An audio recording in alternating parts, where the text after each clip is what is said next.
Hello friends, welcome to ఏకేఎస్ఐఎస్. So నా పేరు Venkatesh. Daily current అఫైర్స్లో భాగంగా ఈరోజు మోడల్ కోడ్ ఆఫ్ కాండక్ట్ గురించి మనం డిస్కస్ చేసుకోవడం జరుగుతుంది. ఎగ్జామినేషన్ పాయింట్ ఆఫ్ వ్యూలో మాత్రమే కాదు, జనరల్గా మనకి ఎన్నికల సమయంలో ఈ యొక్క మోడల్ కోడ్ ఆఫ్ కాండక్ట్ అంటే ఎన్నికల ప్రవర్తన నియమావళి అంటాం. సో ఇది ఎప్పుడు ఇంప్లిమెంటేషన్లోకి తీసుకొస్తారు, అదేవిధంగా ఎవరికి ఇది ఇంప్లిమెంట్ చేయడం జరుగుతుంది, ఒకవేళ దీన్ని వయలేట్ చేస్తే ఎలాంటి శిక్షలు అనేటువంటివి ఉంటాయి. సో ఈ టాపిక్ని ఇప్పుడు ఎందుకు డిస్కస్ చేసుకుంటున్నాము అంటే, మనము ఈరోజే మనకి ఎన్నికల షెడ్యూల్ అనేటువంటిది 2024 సంబంధించినటువంటి ఈ యొక్క లోక్సభ మరియు ఎక్కడైతే రాష్ట్రాలు ఎన్నికలు నిర్వహించాలో సో వాటన్నిటికీ కూడా ఎన్నికల షెడ్యూల్ అనేటువంటిది ఇవ్వడం జరిగింది. సో ఈ ఎన్నికల షెడ్యూల్ ఇచ్చినప్పటి నుంచి కూడా మోడల్ కోడ్ ఆఫ్ కాండక్ట్ అనేటువంటిది ఆ రాష్ట్రాల్లో ఎంటైర్ దేశం మొత్తం మీద కూడా ఎన్నికల నియమావళి అనేది అమల్లో ఉంటుంది. సాధారణంగా ఎన్నికల నియమావళి గురించి మనం డిస్కస్ చేసే ముందు ఈ వీడియోలో ఏమేం కాంపోనెంట్స్ ఉంటాయి, so why it is in news, ఇది ఎందుకు న్యూస్లో ఉంది అంటే ఈరోజు ఎన్నికల షెడ్యూల్ అనేటువంటిది రిలీజ్ చేయడం జరిగింది కాబట్టి లోక్సభ ఎన్నికలు నిర్వహించాలి భారతదేశం మొత్తం మీద. అదేవిధంగా లోక్సభతో పాటు ఒక 4 రాష్ట్రాల్లో అసెంబ్లీ ఎన్నికలు, అంటే ఆ 4 రాష్ట్రాల్లో ప్రభుత్వం అనేటువంటిది ఈ సంవత్సరం జూన్ ఆ టైం పీరియడ్లో ఎండ్ అయిపోతుంది కాబట్టి ఈ యొక్క అసెంబ్లీస్ డిజాల్వ్ అయ్యేటువంటి అవకాశం ఉంటుంది కాబట్టి వాటికి కూడా ఎన్నికలు నిర్వహిస్తున్నారు. అదేవిధంగా అసలు ఈ మోడల్ కోడ్ ఆఫ్ కాండక్ట్ అంటే అర్థం ఏంటి, బ్యాక్గ్రౌండ్ అంటే దీని యొక్క హిస్టారికల్ బ్యాక్గ్రౌండ్ గురించి మనం మాట్లాడుకుంటాం.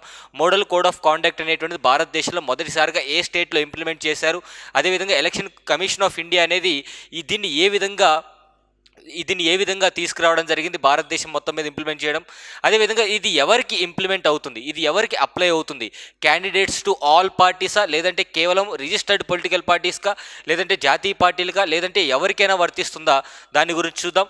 ఒకవేళ ఈ మోడల్ కోడ్ ఆఫ్ కాండక్ట్ అనేటువంటిది వయలేట్ చేసినట్టయితే ఎలాంటి శిక్షలు పడేటువంటి అవకాశం ఉంటుంది.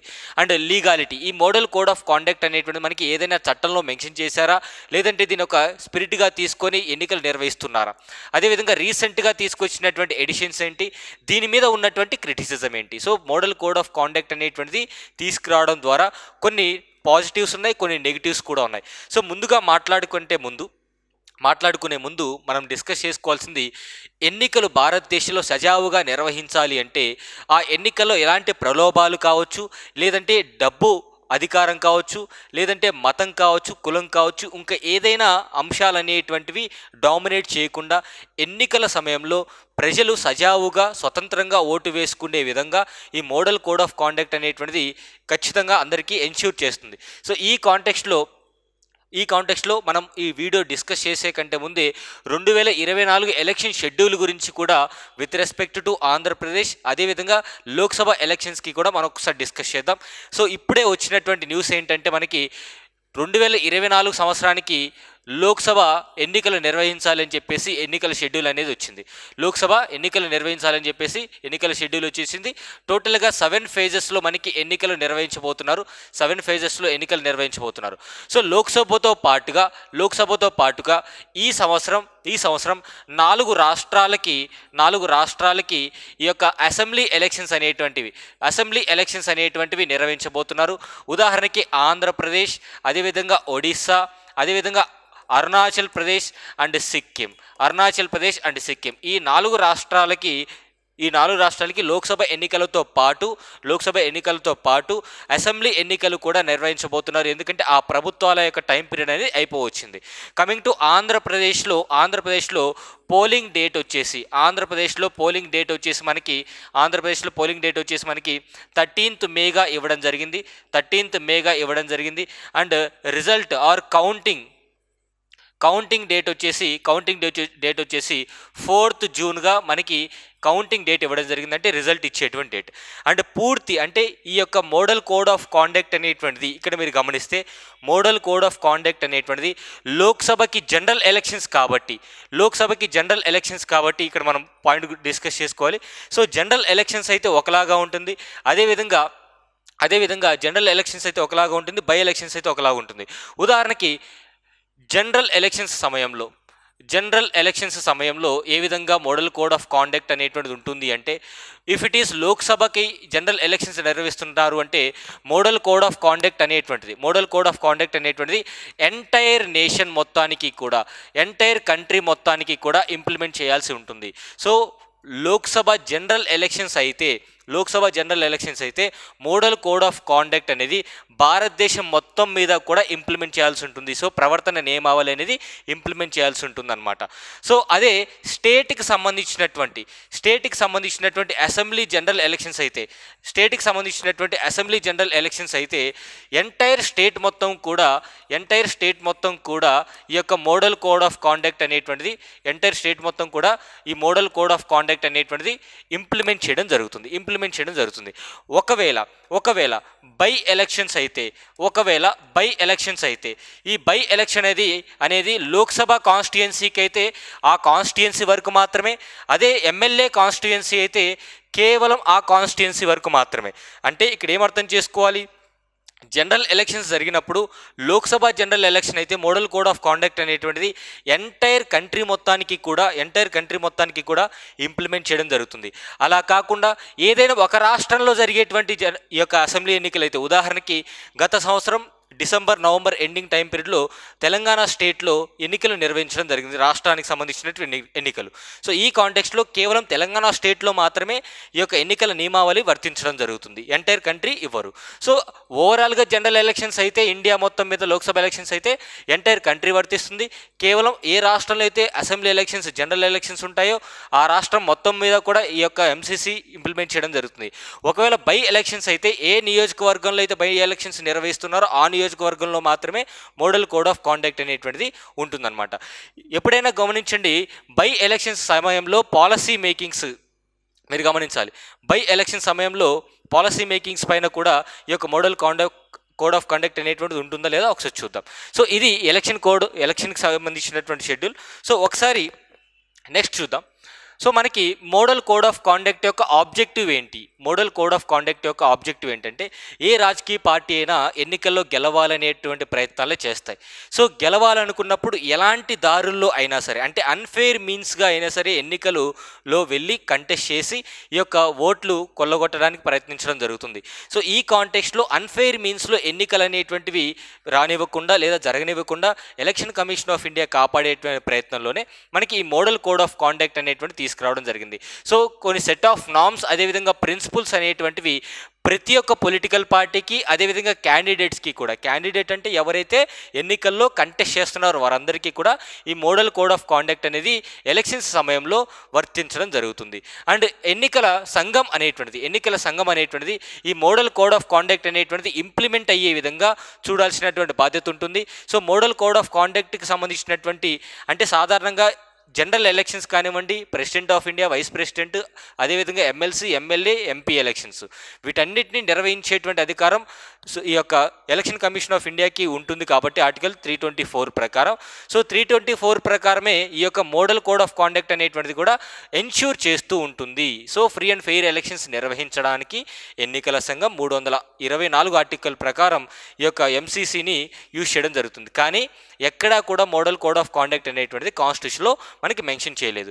అదేవిధంగా ఎక్కడైతే ఎంసీసీ అంటే మోడల్ కోడ్ ఆఫ్ కాండక్ట్ అనేటువంటిది అమలులో ఉంటుందో ఎట్టి పరిస్థితుల్లో కూడా ప్రభుత్వాలు ప్రభుత్వం యొక్క డబ్బుని పొలిటికల్ పార్టీకి ఎట్టి పరిస్థితుల్లో యూజ్ చేసుకోకూడదు. ఉదాహరణకి రాజకీయ పార్టీ ఏదైతే ప్రభుత్వంలో ఉంటుందో ఆ ప్రభుత్వంలో ఉన్నటువంటి పార్టీ ఏదైతే ఉంటుందో వారు గవర్నమెంట్ డబ్బుని ఎట్టి పరిస్థితుల్లో యూజ్ చేయకూడదు. So it also ensures that official machinery, అంటే ఈ యొక్క ప్రభుత్వ యంత్రాంగం ఏదైతే ఉంటుందో, అధికారులు కావచ్చు, డబ్బు కావచ్చు, సో వాటికి సంబంధించి ఎలక్టోరల్ అఫెన్సెస్ కానివ్వండి, సో వాటిని యూజ్ చేసుకొని మాల్ ప్రాక్టీసెస్ కానివ్వండి, కరప్ట్ ప్రాక్టీసెస్లో మనం ఎవరైతే యూజ్ చేసి ఉంటారో వారిపైన శిక్షలు పడడం జరుగుతుంది.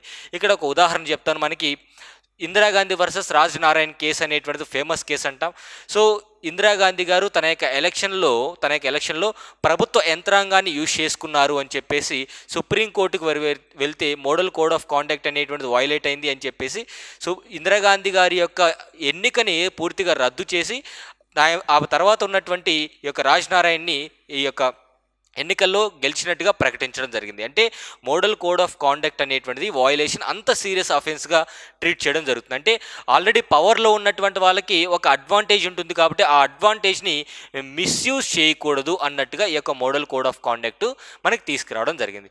నౌ కమింగ్ టు ఈ ఎంసీసీ యొక్క చారిత్రాత్మక నేపథ్యం ఏమిటి అంటే, మొదటిసారిగా భారతదేశంలో కేరళ స్టేట్ అసెంబ్లీ ఎన్నికల సమయంలో అంటే 1960లో కేరళలో జరిగినటువంటి అసెంబ్లీ ఎన్నికల్లో మొదటిసారిగా కోడ్ ఆఫ్ కాండక్ట్ అనేది ఆ రాష్ట్ర యంత్రాంగం స్టేట్ అడ్మినిస్ట్రేషన్ తీసుకురావడం జరిగింది. ఎవరికి? పొలిటికల్ లీడర్స్ అందరికీ కూడా తీసుకురావడం జరిగింది. సో దాన్ని ఇన్స్పిరేషన్గా తీసుకొని 1962లో లోక్సభ ఎన్నికల్లో కూడా ఎలక్షన్ కమిషన్ ఆఫ్ ఇండియా దాన్ని ఈ యొక్క మోడల్ కోడ్ ఆఫ్ కండక్ట్ని రికగ్నైజ్డ్ పొలిటికల్ పార్టీస్ అన్నిటికీ కూడా ఇంప్లిమెంట్ చేయడం జరిగింది. అదేవిధంగా స్టేట్ గవర్నమెంట్స్కి కూడా ఇంప్లిమెంట్ చేసుకుంటూ రావడం జరిగింది. అంటే మొదటిగా ఈ యొక్క మోడల్ కోడ్ ఆఫ్ కాండక్ట్ అనేది ఎప్పుడు స్టార్ట్ చేశారు అంటే కేరళ స్టేట్లో స్టార్ట్ చేయడం జరిగింది. తర్వాత 1962 జనరల్ ఎలక్షన్స్లో ఈసీఐ అనేది ఫాలో అవ్వడం జరిగింది. సో ఎందుకు ఈ యొక్క మోడల్ కోడ్ ఆఫ్ కాండక్ట్ తీసుకురావాలి అంటే కరప్ట్ ప్రాక్టీసెస్ చేసి ఎన్నికల్లో గెలవకుండా, కరప్ట్ ప్రాక్టీసెస్ చేసి ఎవరైతే ఎన్నికల్లో గెలుస్తున్నారో వారికి చెక్ పెట్టే విధంగా అదేవిధంగా ఎవరైతే కండబలం కలిగిన వాళ్ళు లేదంటే ఎవరైనా డబ్బు బలం కలిగిన వాళ్ళు సో వాళ్ళందరినీ కూడా చెక్ పెట్టే విధంగా 1991 వరకు ఎలక్షన్ కమిషన్ ఆఫ్ ఇండియా అనేది ఈ మోడల్ కోడ్ ఆఫ్ కాండక్ట్ని ఎప్పటికప్పుడు రిఫైన్ చేసుకుంటూ అన్ఫెయిర్ మీన్స్లో అన్ఫెయిర్గా ఎవరు కూడా అడ్వాంటేజ్ పొందకుండా ఉండేటువంటి ప్రయత్నం చేసింది. ఈవెన్ ఎవరైతే ప్రభుత్వంలో ఉంటారో ఆ పార్టీస్కి కూడా లెవెల్ ప్లేయింగ్ ఫీల్డ్ క్రియేట్ చేయడం కోసం, అంటే అన్ని పొలిటికల్ పార్టీస్ లాగానే ప్రభుత్వంలో ఉన్నటువంటి పొలిటికల్ పార్టీకి కూడా same model code of conduct అనేటువంటిది ఇంప్లిమెంట్ చేయడం జరిగింది. సో అదేవిధంగా ఓవరాల్గా ఇక్కడ మనం చూస్తే సో ఈ కోడ్ యాక్చువల్గా కోడ్ ఆఫ్ కాండక్ట్ అన్నాం మొదట్లో, తర్వాత మోడల్ కోడ్ ఆఫ్ కాండక్ట్ అంటున్నాం. సో ఇది చాలా దృఢంగా దీన్ని ఇంప్లిమెంట్ చేయడం జరిగింది. But despite demands that it be incorporated in the law. So ఇక్కడ ఏం చెప్తున్నారంటే పేరు మార్చారు, ఎప్పటికప్పుడు రిఫైన్ చేసుకుంటూ దీన్ని బలోపేతం చేస్తున్నారు, కానీ దీనికి చట్టబద్ధత కల్పించలేదు. So no such legislations passed, అంటే ఈ యొక్క మోడల్ కోడ్ ఆఫ్ కాండక్ట్ అనేటువంటిది ఏ చట్టంలో కూడా మనకి మెన్షన్ చేయలేదు. సపరేట్గా దీనికి ఒక చట్టం అంటూ లేదు. సో ఎనీహౌ 1991 తర్వాత ఈ మోడల్ కోడ్ ఆఫ్ కాండక్ట్ అనేటువంటిది ఆనాటి టిఎన్ శేషన్ గారు, he is considered to be the father of electoral reforms అంటామండి. టిఎన్ శేషన్ గారిని చాలా ఫేమస్గా తీసుకుంటాం. ఎందుకంటే ఎలక్షన్ రిఫార్మ్స్లో అంటే భారతదేశంలో ప్రతి ఒక్క ఓటర్కి కూడా ఐడి కార్డు జారీ చేసినటువంటి మొదటి ఈ యొక్క టిఎన్ శేషన్గా చెప్పుకోవచ్చు. So most important personality. So ఈయన ఈ మోడల్ కోడ్ ఆఫ్ కాండక్ట్ని చాలా స్ట్రిక్ట్గా ఇంప్లిమెంట్ చేసి సో రాజ్యాంగ అధికారాన్ని కూడా ఆర్టికల్ 324 ప్రకారం ఈయన కొన్ని సందర్భాల్లో ఎన్నికల విషయంలో మోడల్ కోడ్ ఆఫ్ కండక్ట్ ఎక్కడైతే వయలేట్ అయిందో ఆ ప్రాంతంలో ఎన్నికలు పూర్తిగా పోస్ట్ పోన్ చేసినటువంటి సందర్భాలు కూడా ఉన్నాయి. సో అంత స్ట్రిక్ట్గా ఈయన ఇంప్లిమెంట్ చేసి ఎలక్షన్స్ అనేటువంటి ఫ్రీ అండ్ ఫెయిర్ మేనర్లో నిర్వహించడం జరిగింది. అదే 2013 సుప్రీంకోర్టు డైరెక్షన్స్ ప్రకారం సుప్రీంకోర్టు ఏం చెప్పింది అంటే ఈవెన్ ఎన్నికల మేనిఫెస్టో, ఏ పొలిటికల్ పార్టీ అయితే ఎన్నికల మేనిఫెస్టో తయారు చేస్తుందో మోడల్ కోడ్ ఆఫ్ కాండక్ట్ అనేటువంటిది అక్కడ కూడా ఇంప్లిమెంట్ చేయాలి. ఎందుకంటే నచ్చిన పొలిటికల్ పార్టీ భవిష్యత్తు ప్రభుత్వం వచ్చిన తర్వాత, ఫర్ ఎగ్జాంపుల్ ఏ అనే పొలిటికల్ పార్టీ రేపు ప్రభుత్వం ఏర్పాటు చేస్తుందేమో అని చెప్పేసి నచ్చినటువంటి హామీలు, ఫ్రీబీస్ ఎక్కువగా ఇచ్చేసి ప్రభుత్వంలోకి వస్తారు. కానీ ప్రభుత్వంలోకి వచ్చిన తర్వాత రాష్ట్ర ఆర్థిక వ్యవస్థ కానివ్వండి లేదంటే ఖజానా అనేది వీరు ఇచ్చినటువంటి ప్రామిసెస్ని ఫుల్ఫిల్ చేయలేవు. సో ఈ కాంటెక్స్ట్లో వారు ఇచ్చేటువంటి మేనిఫెస్టో కూడా మోడల్ కోడ్ ఆఫ్ కాండక్ట్ కిందికి రావాలి అని చెప్పేసి ఈ యొక్క ఎలక్షన్ కమిషన్ ఆఫ్ ఇండియాకి సూచనలు చేయడం జరిగింది. సో 2014 నుంచి కూడా ఎలక్షన్ కమిషన్ ఆఫ్ ఇండియా ఏం అడుగుతుందంటే మీరు ఇచ్చేటువంటి మేనిఫెస్టో కూడా క్లియర్ కట్గా ఉండాలి. సో భవిష్యత్తు ఏదైతే ఆర్థిక వ్యవస్థ ఉందో దానిపైన భారం పడకుండా ఉండాలన్నట్టుగా కూడా కొన్ని కండిషన్స్ పెట్టింది.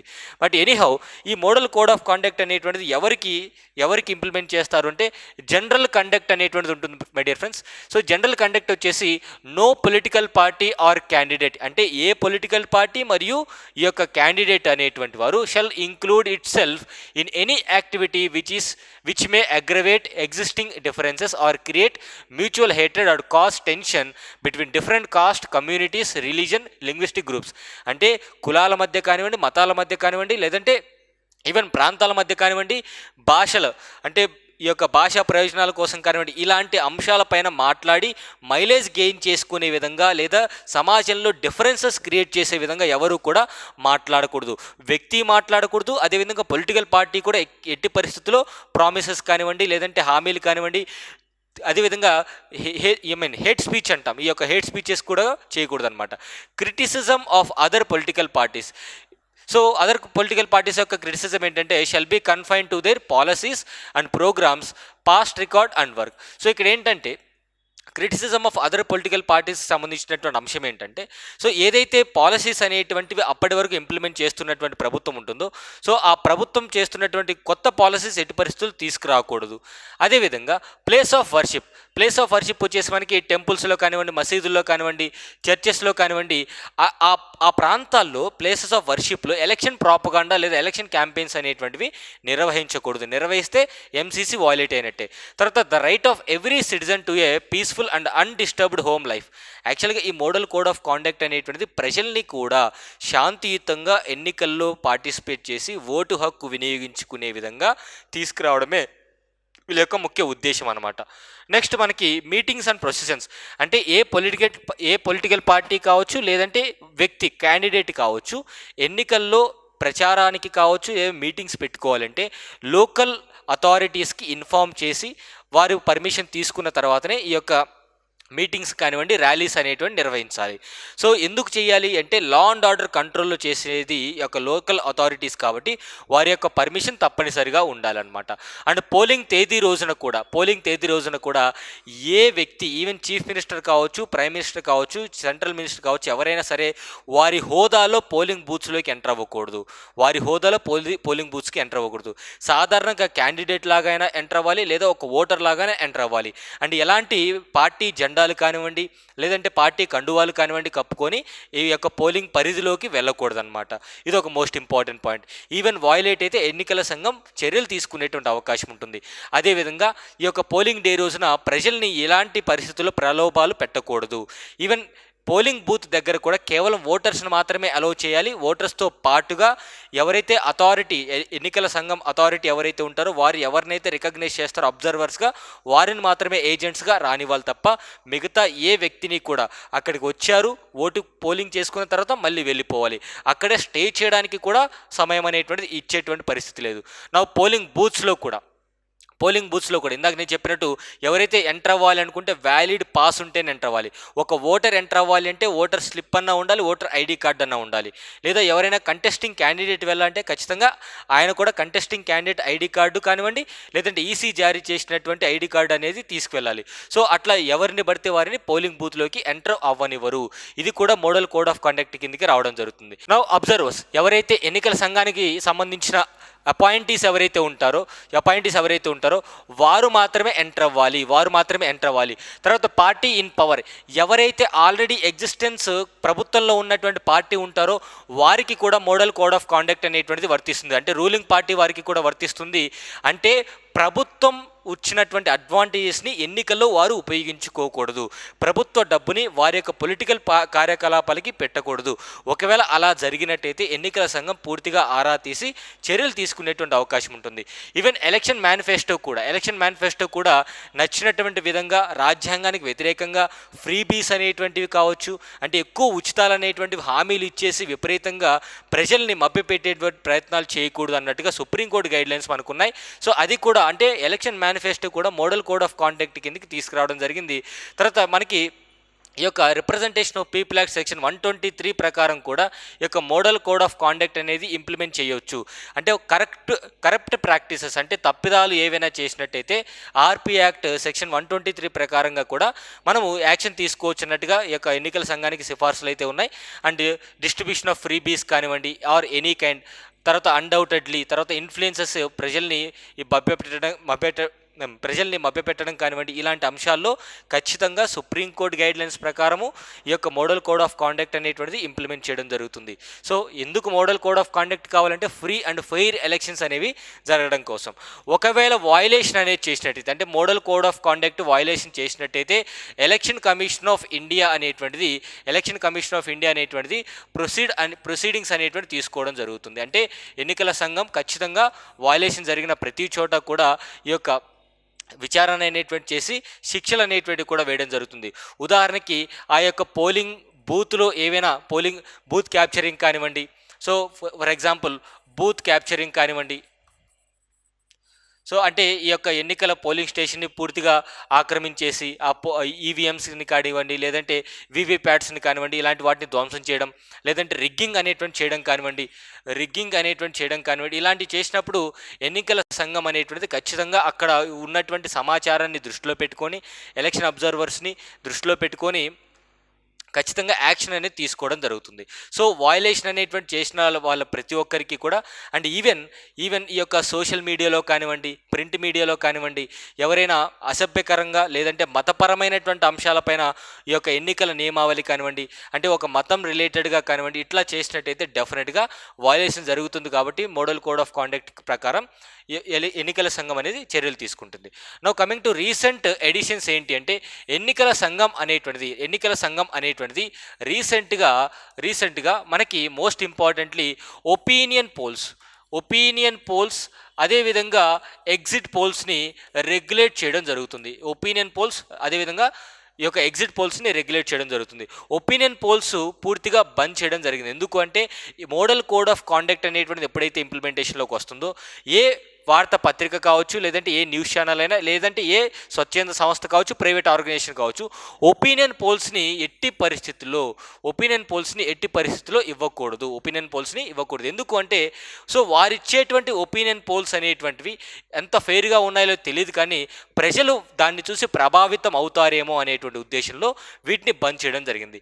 ఈవెన్ ఎన్నికల నిర్వహణ అయిపోయింది అంటే పోలింగ్ డేట్ తర్వాత లేదా పోలింగ్ డేట్ రోజున ఎన్నికలు కంప్లీట్ అయిన తర్వాత మాత్రమే ఎగ్జిట్ పోల్స్ అనేటువంటివి ఇవ్వాలి. సో ఈ ఎన్నికల ఒపీనియన్ పోల్స్ని, ఎగ్జిట్ పోల్స్ని ఈ యొక్క రీసెంట్ ఎడిషన్స్లో భాగంగా ఎన్నికల సంఘం రెగ్యులేట్ చేస్తుంది. అదేవిధంగా అడ్వర్టైజ్మెంట్స్, అంటే ఈ యొక్క పెయిడ్ అడ్వర్టైజ్మెంట్స్ కూడా రెగ్యులేట్ చేయడం జరుగుతుంది. ఈవెన్ ఇక్కడ ఇంకొక విషయం గుర్తుపెట్టుకోవాలి, మోడల్ కోడ్ ఆఫ్ కాండక్ట్ అనేటువంటిది దీంట్లో భాగంగా రేపు అంటే ఎల్లుండి మార్నింగ్ ఎన్నికలు జరుగుతున్నాయనగా ఈరోజు సాయంత్రం 5ంటికి పూర్తి ప్రచారం అనేది బంద్ చేయడం జరుగుతుంది. సో పూర్తి ప్రచారం ఎక్కడ బంద్ చేస్తారు? సోషల్ మీడియా ప్లాట్ఫామ్స్ కానివ్వండి, మీటింగ్స్ పెట్టడం కానివ్వండి, ర్యాలీస్ కానివ్వండి, ఇవన్నీ కూడా బంద్ అయిపోతాయి. కానీ న్యూస్ పేపర్ అడ్వర్టైజ్మెంట్స్ అనేటువంటివి కొనసాగించవచ్చు. ఈవెన్ పోలింగ్ డేట్ రోజున కూడా ఏదైనా political party news paper advertisement ఇవ్వాలనుకుంటే ఇచ్చుకోవచ్చు. కాకపోతే ఇక్కడ ఒక స్క్రీనింగ్ కమిటీ అనేది ఉంటుంది. ఈ స్క్రీనింగ్ కమిటీ అప్రూవ్ చేసిన తర్వాత మాత్రమే ఆ అడ్వర్టైజ్మెంట్ అనేది వెళ్ళడం జరుగుతుంది. అంటే ఈ మోడల్ కోడ్ ఆఫ్ కండక్ట్లో భాగంగానే ఏ పార్టీ ఎంత ఖర్చు పెడుతుంది, అదేవిధంగా ఈ ఖర్చుల వివరాలు కూడా కంపల్సరీగా ఈ యొక్క ఎలక్షన్ కమిషన్ ఆఫ్ ఇండియాకి as part of the submit చేయాలి. అండ్ ఎక్కడ కూడా మతం కానీ, కులం కానీ ఇలాంటి అంశాలపైన ఫోకస్ చేసి ఎన్నికల ప్రచారం చేయకూడదు. ఇక్కడ క్రిటిసిజం అనేది ఎందుకు వచ్చింది అంటే, ఈ యొక్క మోడల్ కోడ్ ఆఫ్ కాండక్ట్ని ఎందుకు క్రిటిసైజ్ చేస్తున్నారు అంటే because of this policy break అనేది వస్తుంది. అంటే ఏదైనా ఒక ప్రభుత్వం ఏదైనా కొత్త విధానం తీసుకురావాలన్నా, కొత్త వెల్ఫేర్ స్కీమ్ తీసుకురావాలన్నా మోడల్ కోడ్ ఆఫ్ కాండక్ట్ ఉండడం వల్ల అది బ్రేక్ అయిపోతుంది అనమాట. అదేవిధంగా ప్రభుత్వం కొత్త ఇనిషియేటివ్ని తీసుకురావడం కూడా సాధ్యమైనటువంటి పని కాదు. సో దీనివల్ల పాలసీ బ్రేక్స్, అదేవిధంగా దీనికి స్టాట్యూటరీ బ్యాకింగ్ అనేది లేకపోవడం, అంటే ఒక చట్టం చేయకపోవడం వల్ల సో దీన్ని సర్వత్రా విమర్శలు అనేటువంటి కొనసాగుతున్నాయి. అండ్ ఈ మోడల్ కోడ్ ఆఫ్ కాండక్ట్ అనేది వచ్చిన తర్వాతనే అధికార పార్టీలో కూడా ఉన్న వాళ్ళకి వర్తిస్తుంది తప్ప, సో వచ్చే ముందు అంటే ఎన్నికలు జరిగే 6 నెలల ముందు కూడా ప్రభుత్వంలో ఉన్న పార్టీకి ఇంప్లిమెంట్ చేయాలి అనేటువంటి ఒక అంశం కూడా లేవనెత్తడం జరిగింది. సో ఇక్కడ లీగల్ ఎన్ఫోర్స్మెంట్ అనేది రీసెంట్గా స్టాండింగ్ కమిటీ 2013 సంవత్సరంలో పార్లమెంటరీ స్టాండింగ్ కమిటీ ఏం చెప్పిందంటే, రిప్రజెంటేషన్ ఆఫ్ పీపుల్ యాక్ట్ 1951 ప్రకారం వీటికి లీగల్ బైండింగ్ అనేది ఇవ్వాలి. సో అదేవిధంగా ఎన్ఫోర్స్మెంట్ త్రూ మెజర్స్ అనమాట. So MCC cannot be enforced by law directly, అంటే ఎందుకంటే చట్టం అనేది డైరెక్ట్గా దానికి లేదు కాబట్టి ఎనీహౌ దీనికి ఒక లీగల్ ప్రొవిజన్ అనేది కల్పిస్తే బాగుంటుంది. సో దీంతో పాటుగా provisions can be implemented by invoking other legal provisions like IPC కానివ్వండి, సిఆర్పీసీ కానివ్వండి, రిప్రజెంటేషన్ ఆఫ్ పీపుల్ యాక్ట్ కానివ్వండి. అదేవిధంగా లా కమిషన్ రికమెండేషన్స్ మీరు చూసినట్టయితే లా కమిషన్ ఏం చెప్పింది, ఏదైతే ఎన్నికలు రాబోయే సమయంలో 6 నెలల కంటే ముందే పూర్తిగా అడ్వర్టైజ్మెంట్స్ అనేటువంటి ఇక్కడ మీరు చూడొచ్చు, law commission the suggested imposing A ban on such advertisement for 6 months up to 6 months before the expiry of the house assembly to ensure A level playing field. అంటే లెవెల్ ప్లేయింగ్ ఫీల్డ్ అనేది ఎవరికి కావాలి? ఏదైతే ప్రభుత్వంలో ఉన్న party ఉంటుంది కదా, ఆ రూలింగ్ పార్టీకి కొంచెం అడ్వాంటేజ్ అనేది ఉంటుంది. సో దానివల్ల 6 నెలల ముందే అడ్వర్టైజ్మెంట్స్ మొత్తం కూడా బంద్ చేసేయండి, అందరికీ సమానంగా ఉంటుంది ఈ యొక్క లెవెల్ ప్లేయింగ్ ఫీల్డ్ అనేది. సో ఈ కాంటెక్స్ట్లో మనకి ఈ యొక్క అంశాలు అనేవి మోడల్ కోడ్ ఆఫ్ కాండక్ట్ గురించి డిస్కస్ చేసుకుంటాం. సో లా కమిషన్ కూడా 2015లో ఏం చెప్పింది అంటే, so the ruling party generally releases government sponsored advertisement highlighting it's achievements before the announcement of the MCs. అంటే మోడల్ కోడ్ ఆఫ్ కాండక్ట్ రాకంటే ముందే ఆర్ వచ్చే ముందు ప్రభుత్వంలో ఉన్నటువంటి పొలిటికల్ పార్టీ వారి యొక్క అచీవ్మెంట్స్ అనేవి అడ్వర్టైజ్మెంట్స్ ద్వారా విపరీతంగా ప్రజల్లోకి పంపిస్తుంది. దాని మీద ఎలాంటి చెక్ లేదు. సో ఎంసీసీ అనేది ఎప్పుడు ఫెయిర్గా ఉంటుందంటే ఈ అడ్వర్టైజ్మెంట్స్ అనేటువంటివి పోలింగ్కి 6 నెలల ముందు ఆపేయాలి, ఈవెన్ రూలింగ్ పార్టీకి అయినా సరే అన్నట్టుగా లా కమిషన్ రికమెండేషన్స్ ఇచ్చింది. సో ఇది మనకి మోడల్ కోడ్ ఆఫ్ కాండక్ట్కి సంబంధించినటువంటి కంప్లీట్ డీటెయిల్స్. అండ్ ఎన్నికల షెడ్యూల్ అనేది కూడా వచ్చిన నెక్స్ట్ సెకండ్ నుంచే మోడల్ కోడ్ ఆఫ్ కాండక్ట్ అనేది ఇంప్లిమెంటేషన్లోకి వస్తుంది. So thank you so much, have a nice day.